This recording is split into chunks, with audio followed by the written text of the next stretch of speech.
3년 동안 예수님 따라다녔던 제자들에게 가장 충격적인 소식이 있었다면 무엇이겠습니까? 제자들이 근심할 수밖에 없었던, 또 한편으로는 슬퍼하면서 두려워할 수밖에 없었던 소식은 무엇이었겠습니까?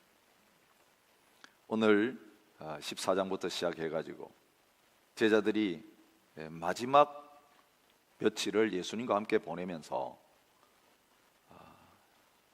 예루살렘 입성할 때까지는 기쁨과 환희에 가득 찼던 그들이 그 다음 며칠 동안은 근심 속에 깊이 빠져있는 그런 분위기에서 주님과 만나서 대화를 나누고 있는 이런 모습을 보게 됩니다. 무엇이 제자들을 근심하게 만들었습니까? 무엇이 제자들을 두려워하게 만들었습니까? 예수님이 떠나가신다는 소식이었습니다. 우리 지난주일 그 예수님이 영광 받으신다는 게 뭘 의미하는지를 생각했습니다. 그것은 십자가의 죽음이었습니다.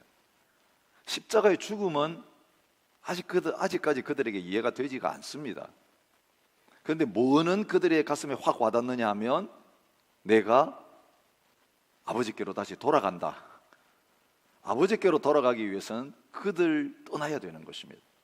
그래서 그들 떠난다는 이 말씀을 들을 때에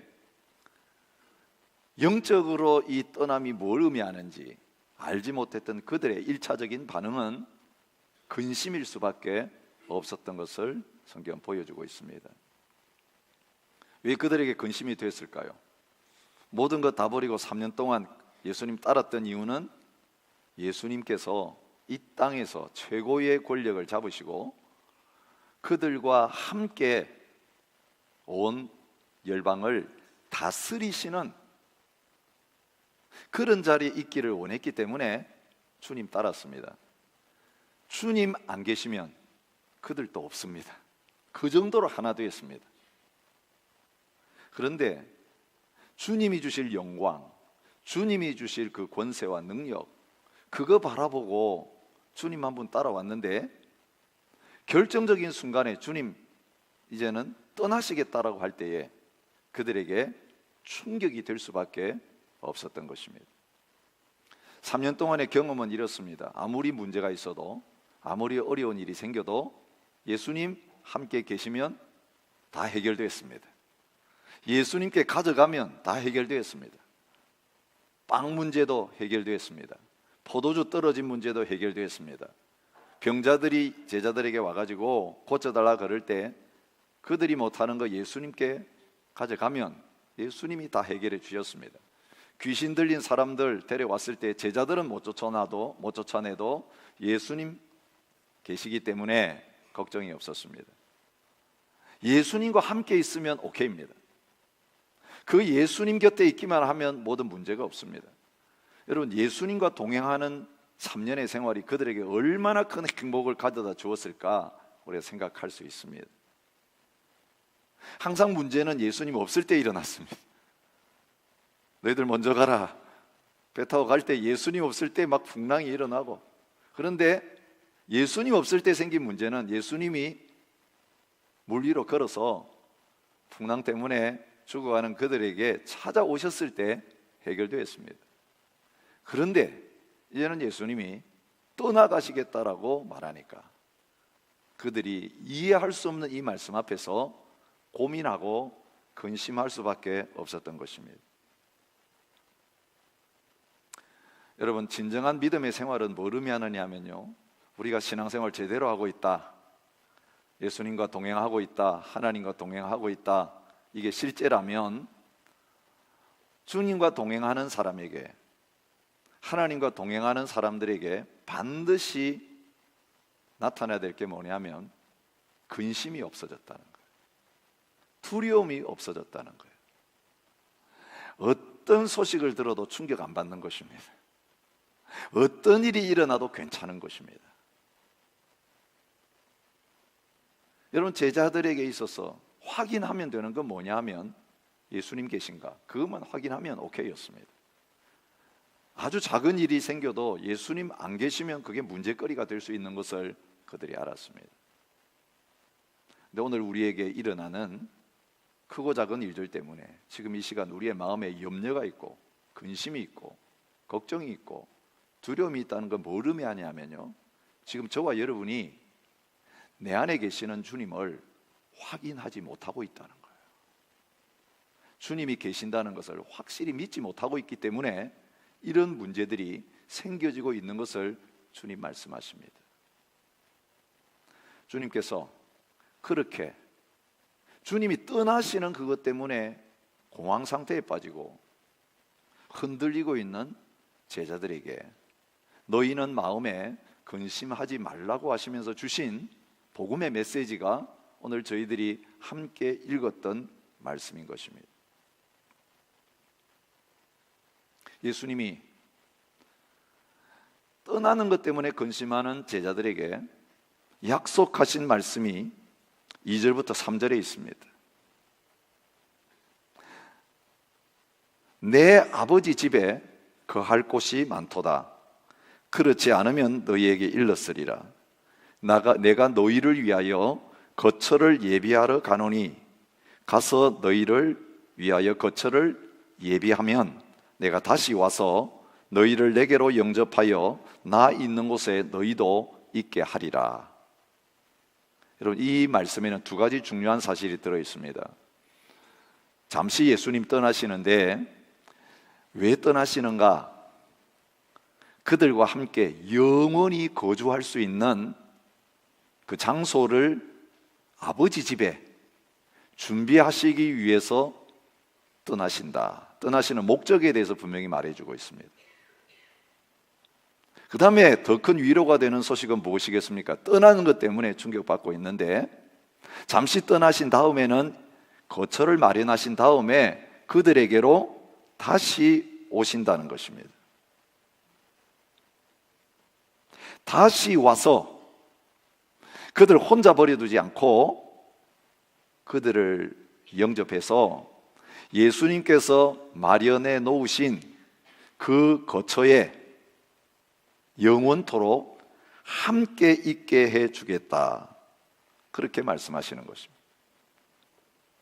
육신으로 예수님께서 3년 동안 계실 때에는 영원히 예수님과 함께 있을 수가 없었지만 이제 예수님이 잠시 떠나셨다가 아버지의 집에 그들을 위한 거처를 마련한 다음에는 오셔서 그들을 그곳에 영접해서 다시는 예수님과 떠나지 아니하는 영원한 동행의 자리에 나가게 해주신다는 것입니다. 이것이 제자들에게 주신 약속일 뿐만 아니라 예수님을 믿는 저와 여러분들에게 주신 약속입니다. 우리의 신앙생활이 예수님이 오셨다 가셨다 오셨다 가셨다는 이런 신앙생활 말고요, 한 번 오신 예수님이 이제는 영원히 떠나지 아니하고 우리와 동행하신다라고 하는 이것이 우리의 믿음의 실제가 됨으로 말미암아 이제는 늘 함께 계시는 예수님 때문에 아무 걱정 없어요, 아무 염려 없어요의 수준으로 바뀌어지는 은혜가 있으시기를 바랍니다.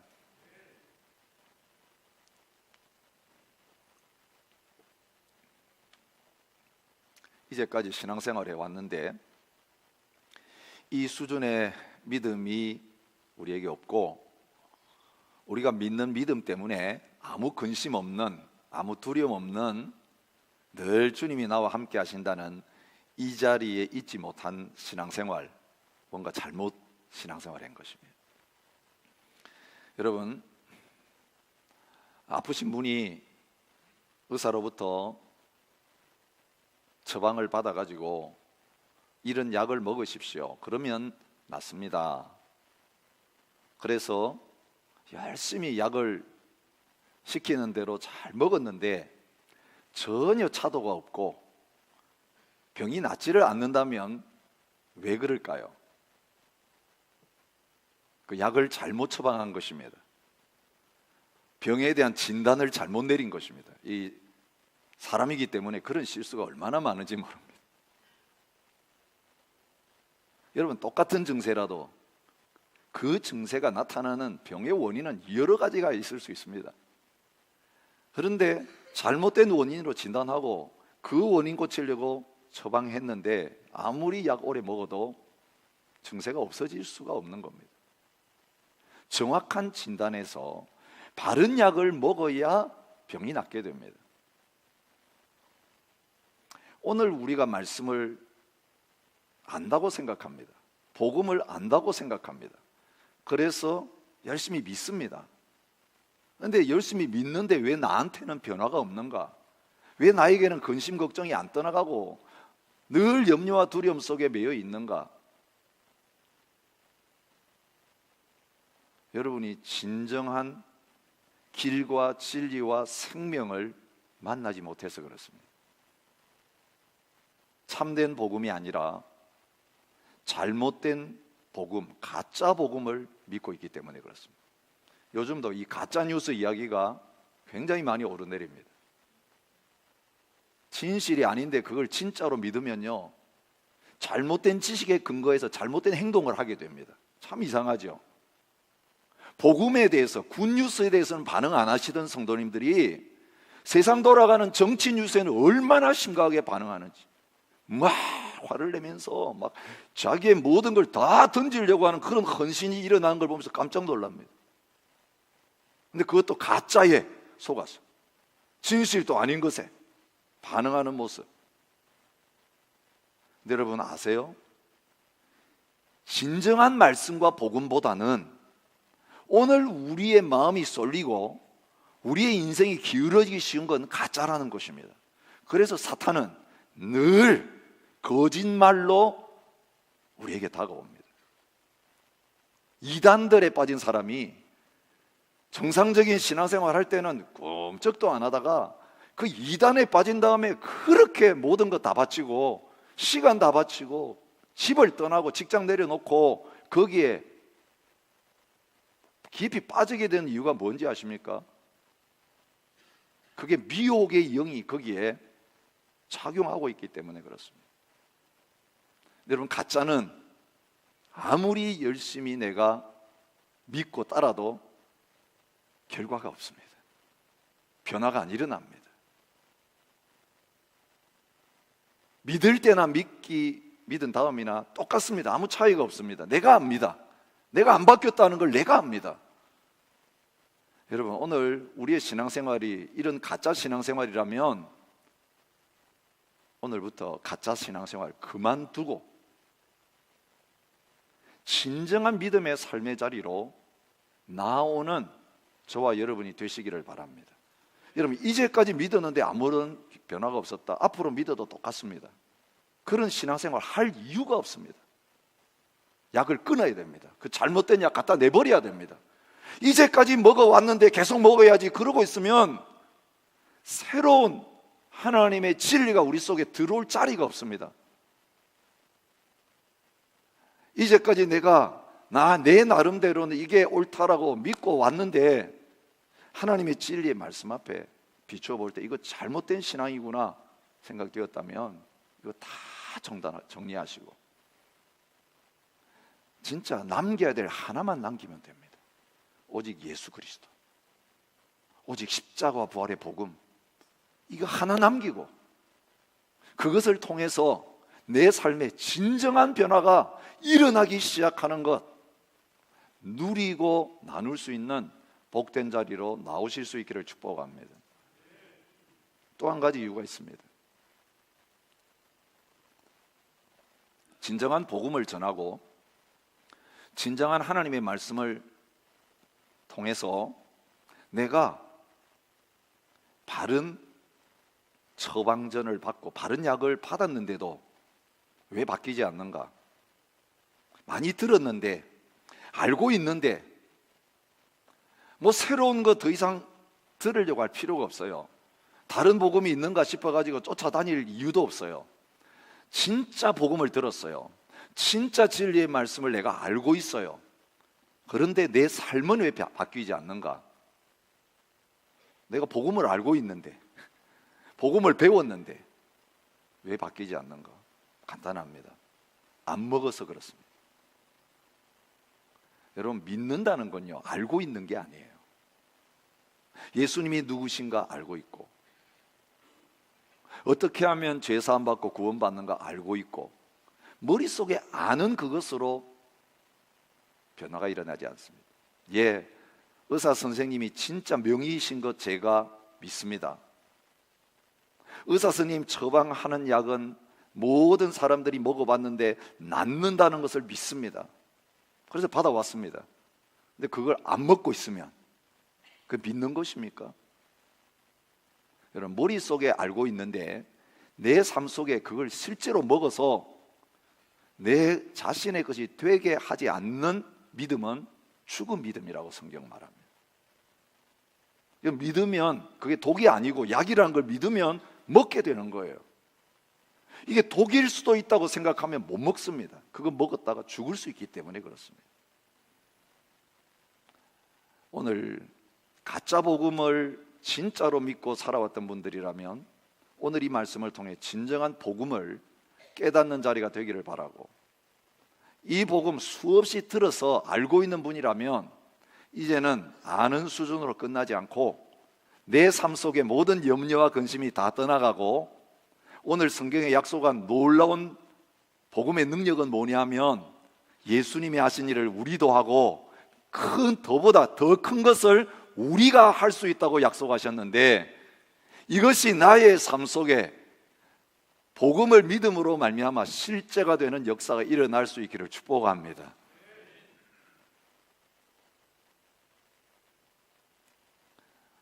오늘 이 말씀을 잘못 이해하고 있는 것, 장례식용으로 이 말씀을 받는 것입니다. 말씀을 여기만 딱 끊어가지고 전하면 장례식용으로 딱 안성맞춤입니다. 우리 죽으면 천국에 예수님이 가서 예배 놓은 집이 있습니다. 그리고 이 세상 떠나서 죽으면 예수님이 영접해 주셔서 그 영원한 아버지의 집에서 예수님과 함께 평생 살게 될 것입니다. 여러분, 이런 설교 많이 들어보셨잖아요. 장례식 때 또 이 본문을 가지고 또 그런 메시지를 적용하면서 많이 전합니다. 우리가 지금 요한복음을 1장부터 시작해서 쭉 묵상하고, 이번 주간 이제 2월 마지막까지 요한복음 이 14장까지 묵상을 하고, 잠시 또 민수기를 한 달 묵상하다가 요한복음으로 이제 또 4월 달에 다시 돌아가게 되는데요, 이 말씀을 제대로 이해하려면 14장 전체를 다 읽어야만 예수님이 떠나셔서 다시 오신다는 게 뭘 의미하는지가 분명히 드러나는 것입니다. 18절에 이렇게 말씀하십니다. 내가 너희를 고아와 같이 버려두지 아니하고 너희에게로 오리라. 여러분, 제자들이 살아있을 때 온다는 이야기예요. 예수님이 천국 가셔가지고 재림하는 날 다시 오셔가지고 우리들 부활시켜서 하나님 나라에 들어가게 하신다, 그 이야기가 아니고, 예수님 떠나시면 어떻게 해요? 충격받고 있는 제자들에게 잠시 후에, 여러분 이 잠시 후가 얼마인지 아시죠?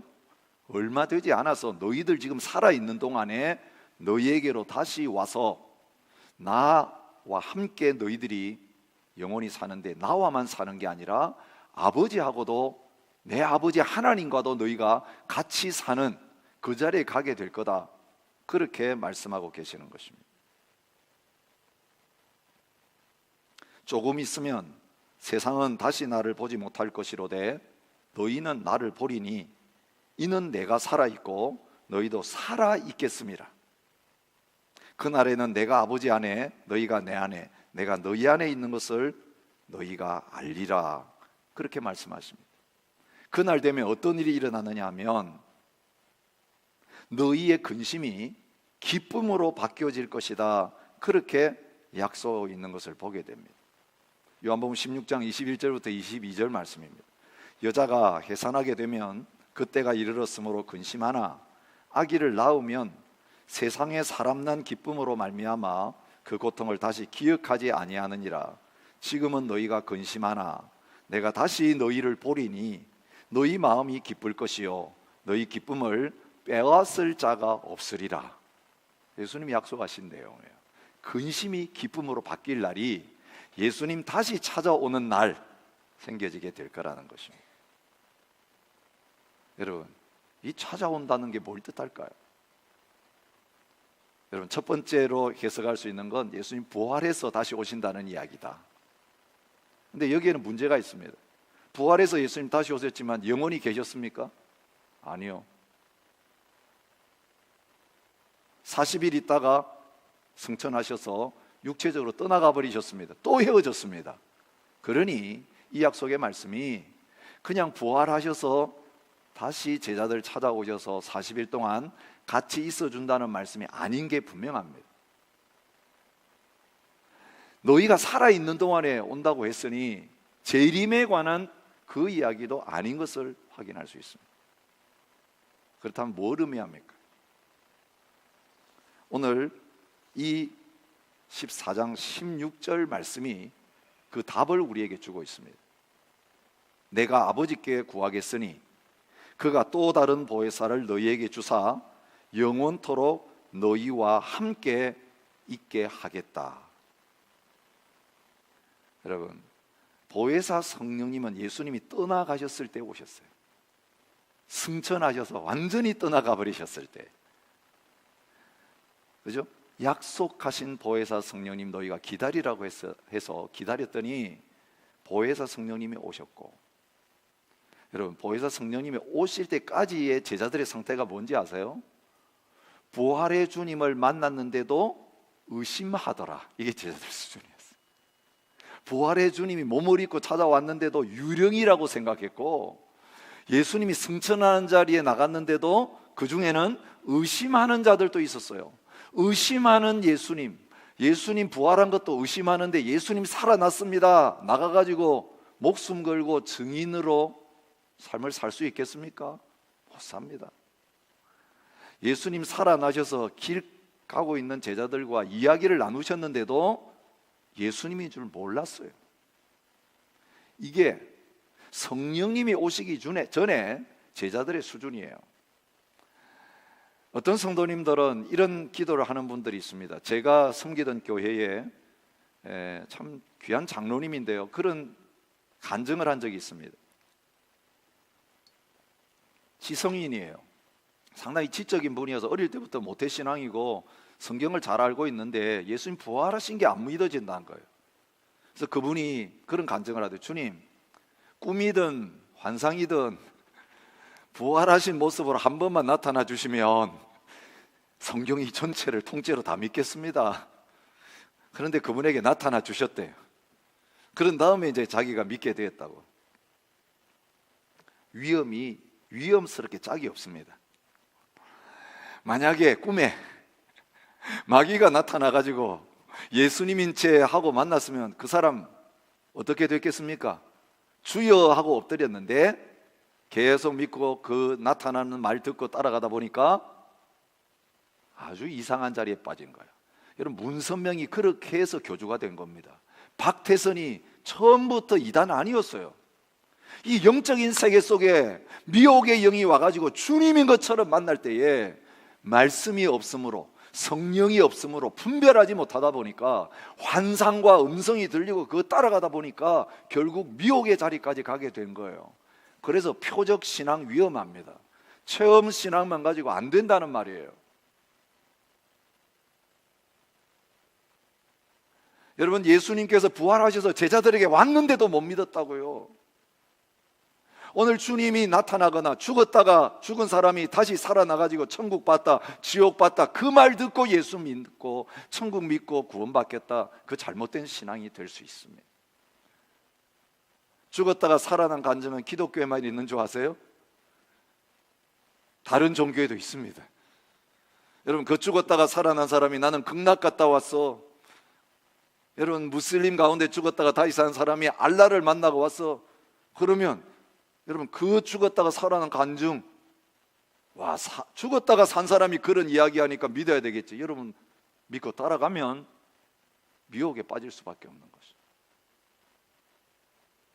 주님이 다시 오시겠다, 영원히 우리 안에 거하시겠다. 그것은 주님이 떠나심으로 말미암아 보혜사 성령님을 보내주셔서 성령님이 예수님이 잠시 떠나는 동안에 십자가와 부활의 복음을 완성하시면서 죄인들이 아버지의 집에 들어올 수 있는 모든 길을 열어주시고 진리의 복음을 완성하시고 영원한 생명을 우리에게 주시기 위해서 준비하신 다음에 그 예수님의 십자가와 부활을 통해서 이루어진 이 복음을 성령의 능력으로 전할 때에 성령의 깨닫게 하심으로 믿는 자에게는 이제는 성령님을 통해서 예수님이 믿는 자 속에 들어와서 거하게 되시고 이 세상에서 주님과 하나 되어서 영원히 주님 모시고 사는 자는 이 세상을 떠나는 날에도 영원한 아버지의 집 하늘나라에 들어가서 영원한 삶을 주님과 아버지 하나님과 성령님과 살아가게 되어진다. 그것을 가르쳐 주시는 말씀인 것입니다. 그것은 죽어서 되어지는 일이 아닙니다. 주님 다시 오실 때에 되어지는 일이 아니라 언제 되어집니까? 진정으로 예수님을 영접하고 성령님을 통해서 복음을 깨닫고 믿게 되는 그 순간에 내가 문을 두드리노니 말씀하신 대로 주님 문 두드리실 때에 문을 열고 그 예수님을 나의 생명으로, 나의 진리로, 나의 길이 되신 분으로 받아들이게 되어질 때에 이제는 예수님을 통해서 아버지의 집에 거하게 되는 놀라운 역사가 일어나게 되는 것입니다. 근데 그게 뭔지 아세요? 우리가 아버지의 집이 되는 거예요.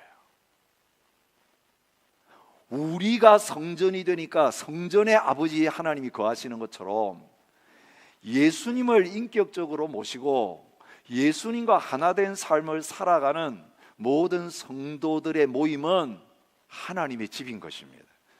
그래서 교회를 하나님의 집이라고 말하는 것입니다. 그래서 교회를 성전이라고 말하는 것입니다. 근데 이 믿음은 성령님께서 거듭나게 하지 않으시면 믿어지지 않는 것입니다. 배워가지고 믿는 그 믿음, 가짜 믿음입니다.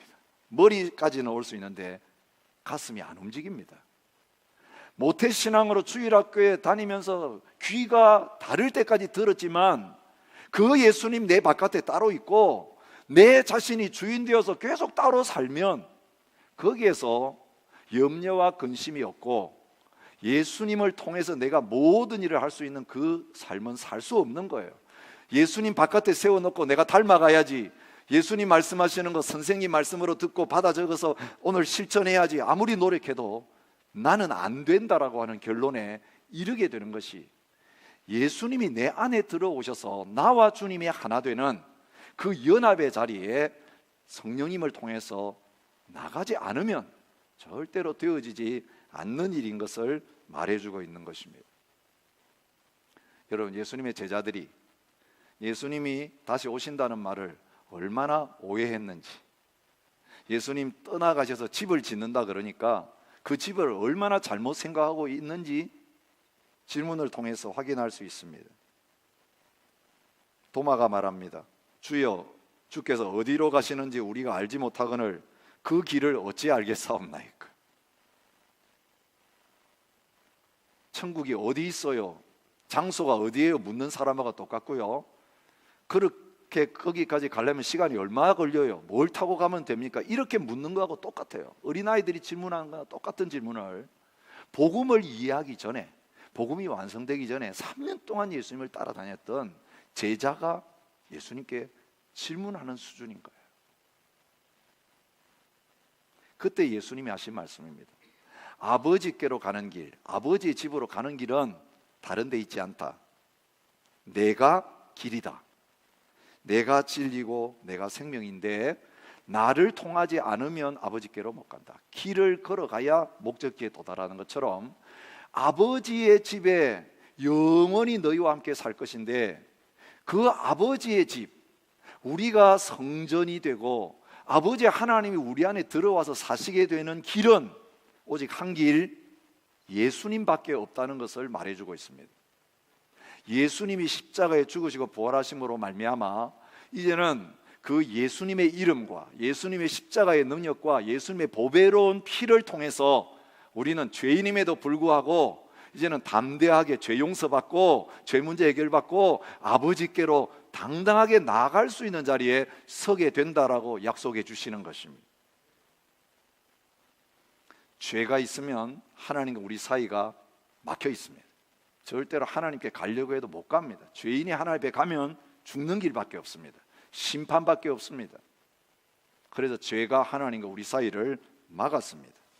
죄를 범한 다음에 하나님의 영광에 이를 수가 없었다고 성경은 말합니다. 그런데 예수님이 잠시 그들을 떠나셔서 십자가에서 죽으시고 부활하심으로 말미암아 얼마나 놀라운 일이 일어났습니까? 십자가의 피로 화평을 이루사 만물 곧 땅에 있는 것들이나 하늘에 있는 것들이 그로 말미암아 자기와 화목하게 되기를 기뻐하심이라.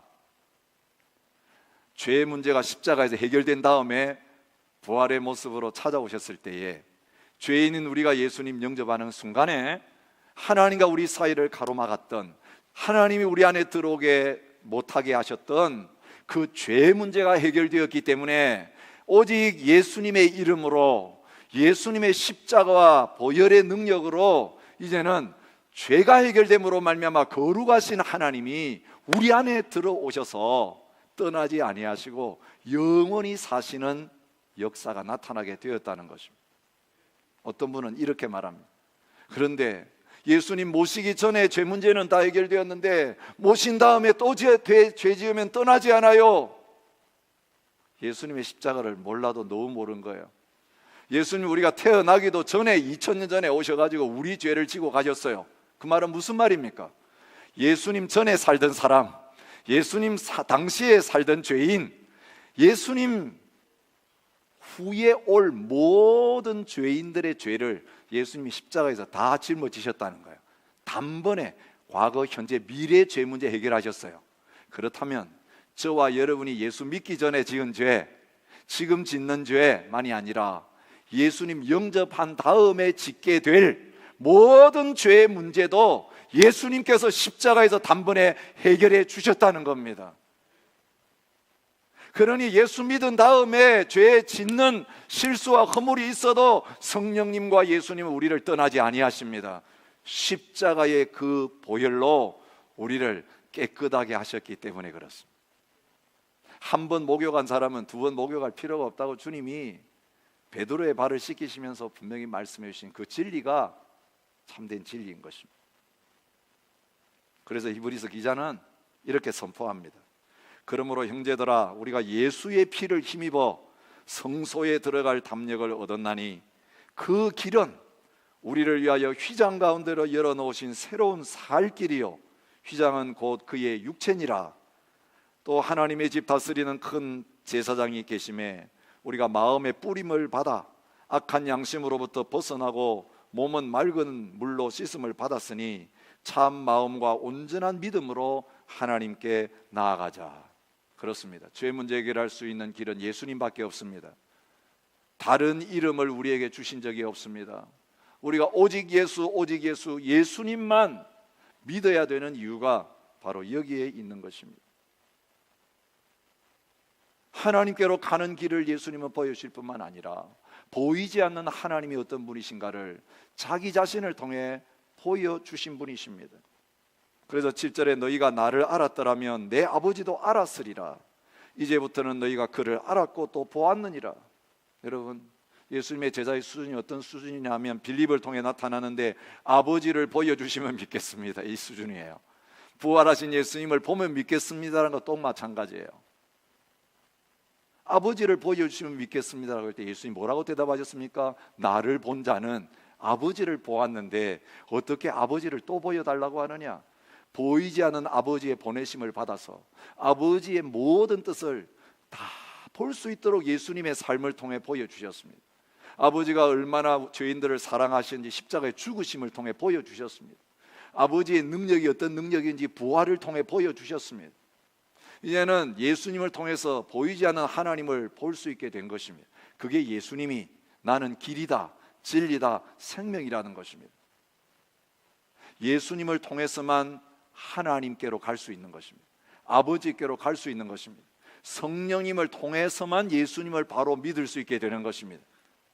그래서 진정한 믿음은 성령님을 통해서 예수님이 하나님의 아들이시고 우리의 모든 죄를 위해 십자가에 죽으셨고 부활하셔서 이제는 우리 속에 들어오셔서 우리의 영원한 생명이 된다는 것을 믿는 믿음인 것입니다.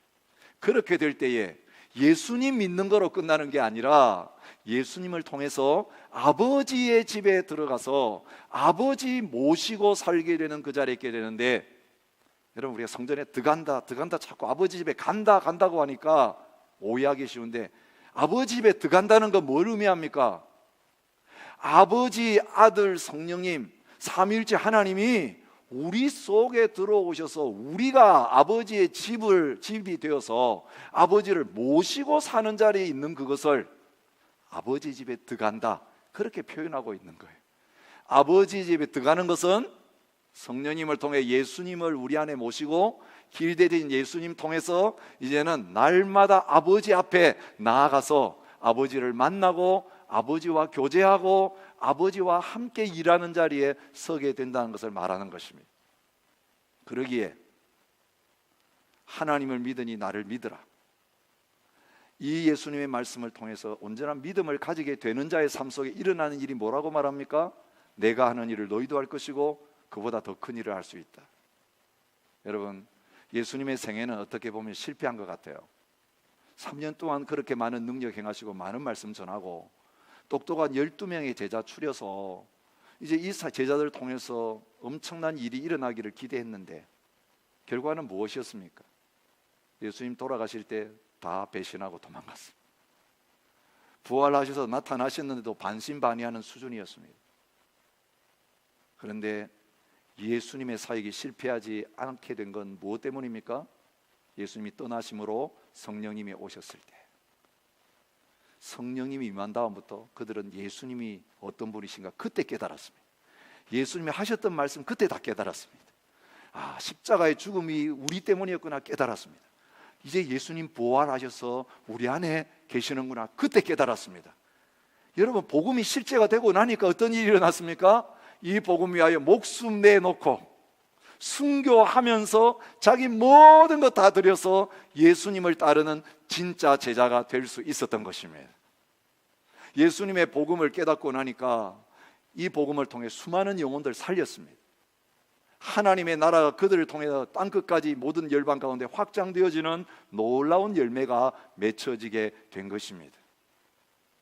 주님, 오늘 또 저와 여러분이 그런 믿음의 자리에 서기를 원하십니다.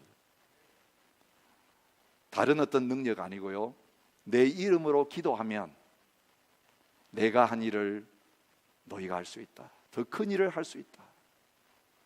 예수님이 십자가와 부활을 통해 복음을 완성하셨으니 이제는 다른 것 의지하지 말고 내 안에 들어오셔서 나의 주인이 되시고 나의 생명이 되시고 나의 진리가 되신 이 예수님 이름 하나 가지고 은과 금은 없지만 나사렛 예수의 이름으로 명하노니 일어나 걸으라고 했을 때에 나사렛 예수님의 이름, 믿는 그 이름이 병을 고치고 귀신을 쫓아내고 예수님의 이름을 증거할 때 구원받는 놀라운 역사가 일어났던 것처럼 저와 여러분에게 함께 하시는 이 예수님 이름, 이 예수님의 십자가의 복음 하나 붙들고 이제는 아버지가 거하는 성전, 하나님의 집이 되어서 만민을 위하여 기도하는 기도의 사역 감당할 수 있고, 말씀 선포되고 증거되는 사역 내 안에서 주님이 하실 때에 나도 입을 열어 같이 감당함으로 말미암아 우리가 주의 이름으로 모일 때에 주님이 우리 안에 거하시는 성전이 지어져가는 놀라운 역사들이